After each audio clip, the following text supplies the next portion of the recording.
Alright, y'all know what it is. Y'all know what it's worth. Let's get this merch. Subscribe to the PDH Network. Alright, y'all see what's going on here. As y'all see the thumbnail, y'all read the title under the thumbnail. Yeah, this one right here still dealing with your boy Boosie and the untimely demise of Chicago jeweler Duke. Now, if y'all not familiar with the story, a little over a month ago, Chicago jeweler Duke, he took a trip out to H-Town. Because again, the story goes that he was invited. Even if not, he did not make it back to Chicago. So again, he took a trip out to H-Town to enjoy the concert and the after party. We can all see from the Dice Gang video that was floating around that yes, he was enjoying himself. And not only that, we can all see that he was around J.Prince Jr. and his entourage and Boosie and his entourage as well. So that's the reason why the Special Agents Unit is looking into both camps, because they can see who Duke was hanging around while he was in H-Town, okay?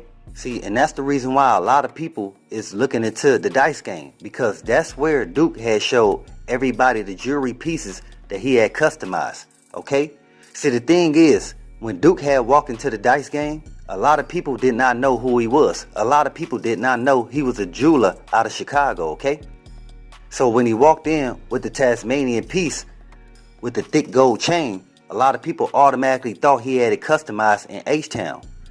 And a lot of people thought that he was from some part of Texas. Maybe not from H-Town, maybe not from Dallas. You know what I'm saying? Even if they did not think he was from Houston, they thought he was from the South. Especially with the thick gold chain on, alright? So again, when he walked in with the Tasmanian charm and the thick gold chain, the first thing they thought that Duke had it customized in H-Town. Then he had to let them know that no, he had customized that jewelry himself. That was the industry that him and his family had been part of for over 10 years.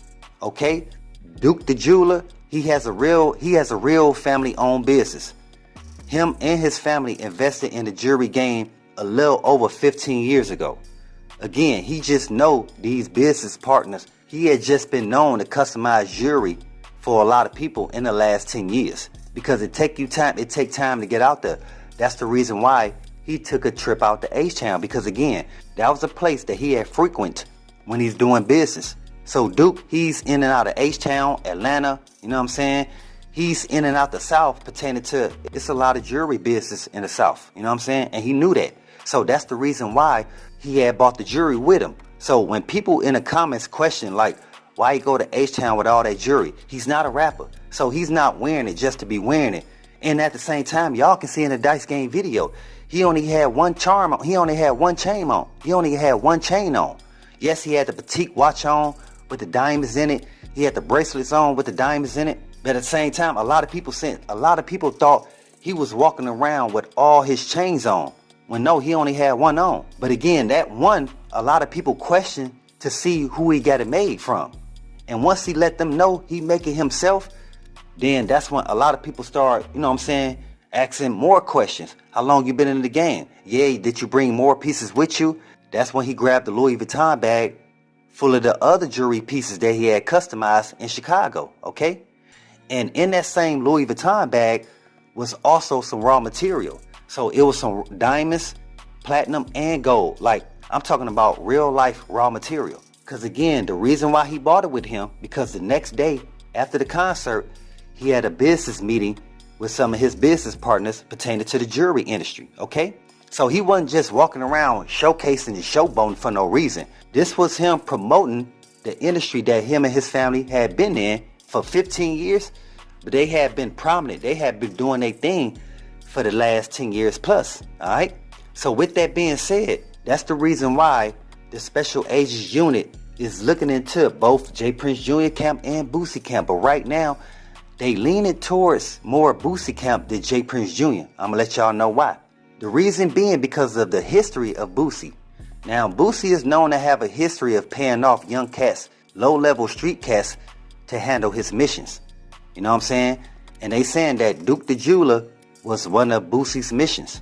Now, pertaining to J.Prince Jr., J.Prince Jr., he's not known to be associated with any of this criminal activity. And at the same time, J.Prince Jr., he know he can't be tied in to any of this right now, again, because it'll create a domino effect. Not only will the special agents unit look at your J.Prince Jr., they will look further into his pops because they will believe that, no, his pops has something to do with this more than his son. So J.Prince Jr., he know that. So he gonna stay out the way. He gonna conduct himself more in a professional manner. Because again, he don't want anything going to his father. He don't want nobody investigating anything that he had done, and now they looking into his father. So J.Prince Jr., he makes sure that nobody he's associated with, nobody he's around is tied into snatching chains and doing any of this low-level street criminal activity. But at the same time, we got to keep it 100. We know that Boosie is known to pay off low-level street cats. We know that there's been 2 occasions where there was a younger street cat that was part of a whole M1 that allegedly Boosie had paid him off to send off another cat who had known about some street activity that Boosie was part of. So it's alleged that Boosie had paid a young cat to carry out that mission and to send that dude up to make sure that he don't be present based on a ruling. Let's just say that much. So again, going back to this whole video, the special agents unit, when they looking into Boosie camp and J.Prince Jr. camp, that's the whole reason why they edging more towards Boosie camp. Because like I said, the history, okay? And that's why the special agents unit is there. Because again, they want to see who actually had a motive.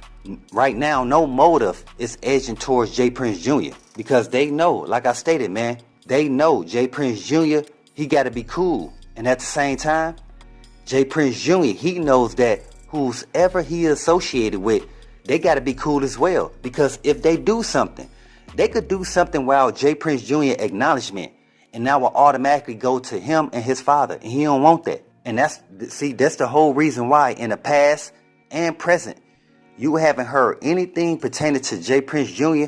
or his associates being involved in any type of low-level street activity.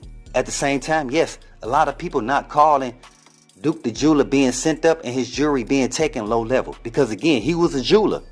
Like, come on, man, he was a jeweler.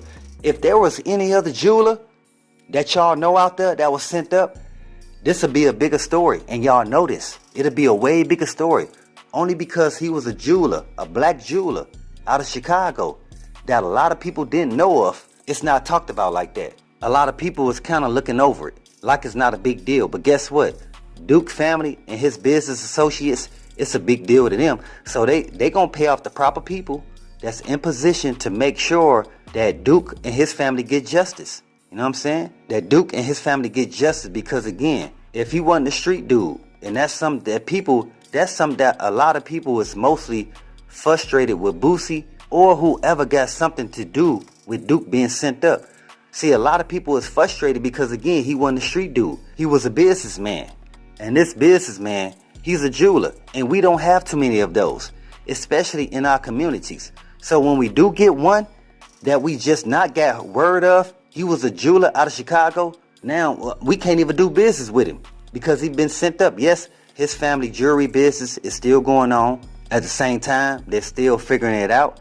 That's the whole reason why they made sure that the special agents unit was involved to investigate and see who actually had their hands tied in Duke untimely demise. So again, y'all just pay attention. It's more in store. But I'm telling y'all, man, like I stated before, man, when Duke walked in that dice game with that jewelry on, a lot of people did not know he was a jeweler. And again, this is the whole reason why a lot of people is pointing in the direction of Boosie, even the special agents unit, is because Boosie was the first one to acknowledge that Duke had left him and his entourage. So who would first know that Duke was sent up? Even Boosie acknowledged the fact that he got a call. He got a call from somebody from his PR team pertaining to Duke being sent up.